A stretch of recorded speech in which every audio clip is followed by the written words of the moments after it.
Okay. Ready to go for another week. We played Benedict last week, and probably the best part about the whole affair, other than the fact that we won the game, was that we came out pretty much injury free. The only injury that I got to report is Philip Henry, who was hurt last Wednesday in practice, last Wednesday morning, and he did not play Saturday, but he was back at practice yesterday afternoon, so we figured that he'll be okay also. We have one suspension that we'll continue to work with for the next 3 weeks. That'll be Javaris Lima, but he'll be back for our conference. He'll be back for our conference game against Hampton on the 27th. So that's more an academic issue of sorts, but at the same time, he will be back then. So our team is close to full speed, and hopefully we can continue to keep them well through the Clemson game. One of the big issues last year that when we played, because we did lose 3 guys last year for some time in the Clemson game. We lost Shaq Harrison, one of our offensive linemen who has not played anymore, to a knee injury. We lost Julius Pendergrass, who broke his leg, who's no longer with us. And we had another injury to Tyler, some other guys. We had some other guys who missed some games afterwards. But the big part of this game for us this weekend is to get through it pretty healthy and to go out and play well. Next, go. Well, Coach, after the game, you talked about really not learning anything about this team following just because the room was so lopsided. After having watched film, have you learned anything about what this team is? I think we've learned some about what our possibilities are. We didn't play all that well, especially in the first half at Benedict, and our defense did a nice job of keeping them out of the end zone. But at times, they had struggles themselves. So we've got our work cut out for us to continue to improve a good bit from this past week, because this game, obviously, would be a lot more difficult than the one we played last week. Would you rather play the Clemson team coming off a big win, or the team you're going to be facing coming off a tough loss? Well, I kind of wish they had won. That might give them some reason to not pay quite as much attention to us. But at the same time, it is what it is. You don't get choices in these matters, and I don't believe Georgia's going to go back and give them a win. So we need to prepare for the situation that we have, in place. But it will be interesting to see just how excited they are to come out and play us this coming Saturday. It'll be their first home game. It'll be youth day. You got a lot of reason for incentive. These guys all know each other. We got a lot of guys on our team that played with guys in their team and what have you. So, they'll still be, as excited and play as hard as they ever will. Before the Georgia game, what type of Clemson team would you have expected? Well, you think, it's like all the coaches, the Swedish teams, they're all focused and excited to play. You go back and look at some of the games that they've been a part of in the last so many odd years. I don't know if I've ever seen them not come out and be extremely focused and prepared and all the things you can think of when you start talking about a team being ready to play. So you can pretty much bet that the people they got in place, and the coordinators and everybody in that program,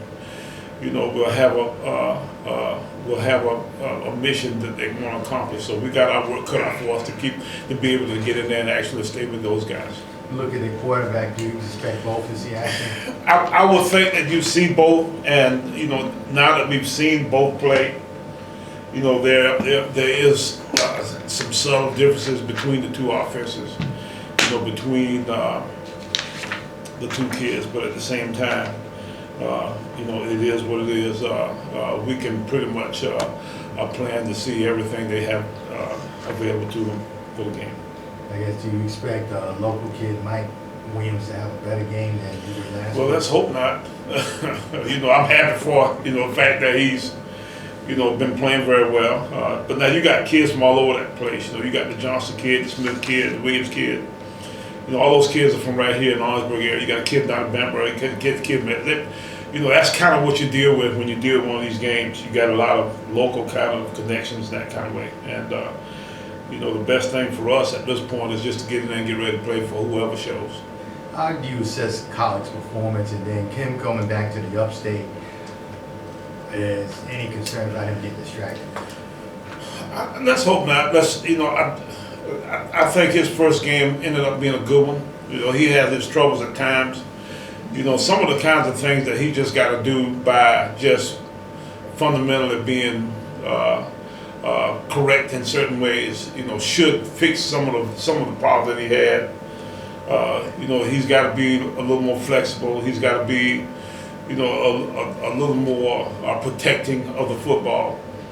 And he's got to be a little bit understanding of the possibilities of different kind of little issues that might go on within the game, snaps, that kind of stuff. So he's got all kinds of things that he's got to do to actually make himself be, a better operator of the overall process. But at the same time, he's one game in right now to his starting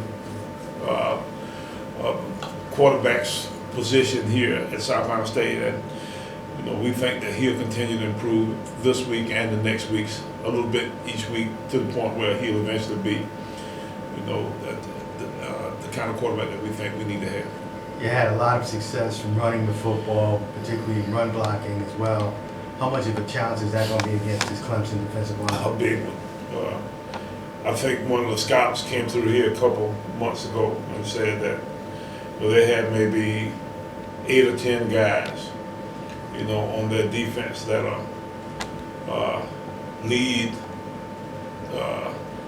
NFL style kind of guys.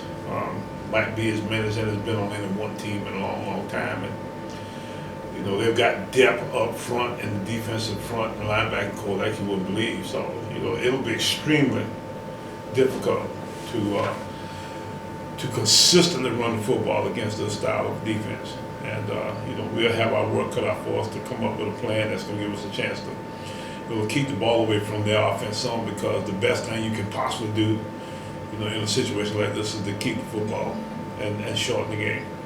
On the flip side, clearly you had a lot of success passing the football against you on the secondary. After one game in, how do you think the secondary is going to be challenged against this particular group? A bunch, a lot.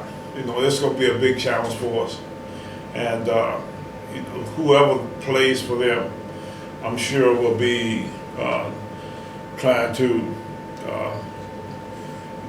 fix all of their ills and what have you as they go about their way to picking up their passing game. So they'll be working pretty hard to make our secondary work to their favor.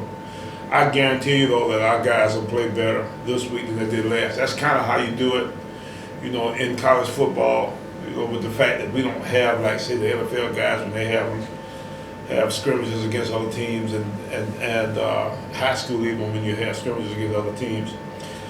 You get that first real live action in a way that you make a big improvement from that point on. So, I think that's the X factor in, whether or not our secondary can be able to stand up against this style of offense a bunch, because we need to make a big improvement from last week. And part of it is that our young secondary just got to get an understanding of some of the things that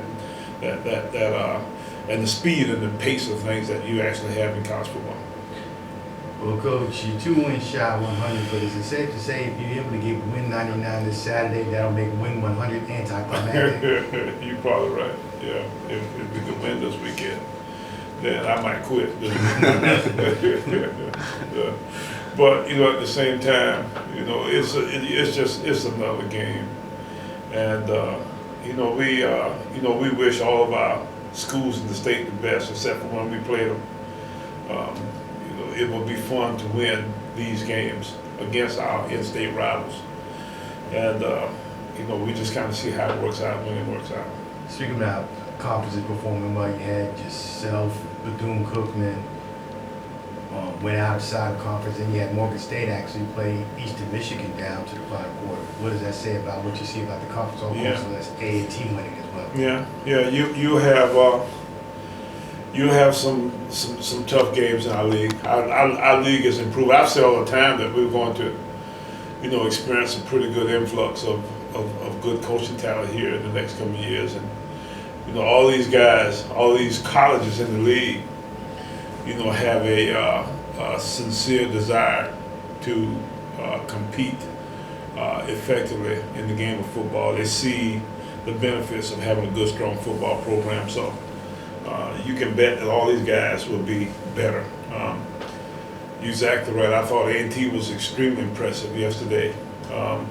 It's pretty obvious that Bethune must be good as usual. I mean, the winner game in the fashion that they did. And then, you talk about the Morgan deal. I'm not exactly sure how it went, but I know the score was close. The Norfolk deal was one that you need to think about also, because Norfolk played Maine, and Maine was a top 25 program. Very, very close at that place. I think it was like 10-6 or something of that nature. So it was very, very close. So, you can better bet that wherever you go to play in the league this year, you're gonna have to have your stuff together. If not, you're gonna probably get your feelings hurt.